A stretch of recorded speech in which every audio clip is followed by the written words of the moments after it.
വൽഹംദുലില്ലാഹ് വസ്സലാത്തു വസ്സലാമു അലാ റസൂലില്ലാഹ് വഅലാ ആലിഹി വസഹബിഹി അജ്മഈൻ അമ്മാ ബഅദ്. ബഹുമാന്യരായ ഉസ്താദുമാരെ, രക്ഷിതാക്കളെ, എൻ്റെ പ്രിയപ്പെട്ട കൂട്ടുകാരെ, അസ്സലാമു അലൈക്കും വറഹ്മത്തുള്ളാഹി വബറകാതുഹു. അന്ത്യപ്രവാചകൻ മുഹമ്മദ് മുസ്തഫ സല്ലല്ലാഹു അലൈഹി വസല്ലമയുടെ ജന്മദിനം ആഘോഷിക്കുന്ന ഈ വേളയിൽ നിങ്ങൾക്ക് മുമ്പിൽ 2 വാക്ക് സംസാരിക്കാൻ അവസരം നൽകിയ അല്ലാഹുവിന് സ്തുതി. അൽഹംദുലില്ലാഹ്. നബി തിരുമേനി തങ്ങൾ പങ്കെടുത്ത വിശുദ്ധ യുദ്ധമാണല്ലോ ബദർ. ബദർ ദിനം ഓരോ മുസ്ലിമിന്റെയും മനസ്സിൽ അള്ളാഹുവിന്റെ സഹായം ആകാശത്തിൽ നിന്നും നേരിട്ടിറങ്ങി വന്നതിന്റെ നന്ദി ഇറക്കുന്നു. ഇരട്ടിയിലേറെ വരുന്ന എതിരാളികളെ വിശ്വാസത്തിന്റെ കരുത്തിൽ അതിജയിച്ച നബി സല്ലല്ലാഹു അലൈഹി വസല്ലമയെയും സ്വഹാബികളെയും ഓർമ്മപ്പെടുത്തുന്ന ദിവസമാണ് ബദർ.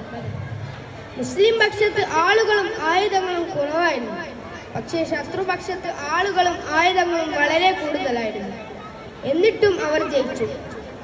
അള്ളാഹുവിനുള്ള അടിയുറച്ച വിശ്വാസമായിരുന്നു അവരുടെ ആയുധം. കൂട്ടുകാരെ, ഇതിൽ നിന്ന് നാം മനസ്സിലാക്കേണ്ടത് അള്ളാഹുവിനുള്ള വിശ്വാസം അടിയുറച്ചതായിരിക്കണം. അവരിലുള്ള വിശ്വാസത്തിൽ ഒരു കോട്ടവും തട്ടരുത്. നമ്മളുടെ ജീവിതത്തിലുണ്ടായ എല്ലാ ഹൈറും ഷർറും അള്ളാഹുവിൽ നിന്നുള്ളതാണെന്ന് വിശ്വസിക്കുക. ഇത്രയും പറഞ്ഞുകൊണ്ട് ഞാൻ എൻ്റെ കൊച്ചു പ്രസംഗം നിർത്തുന്നു.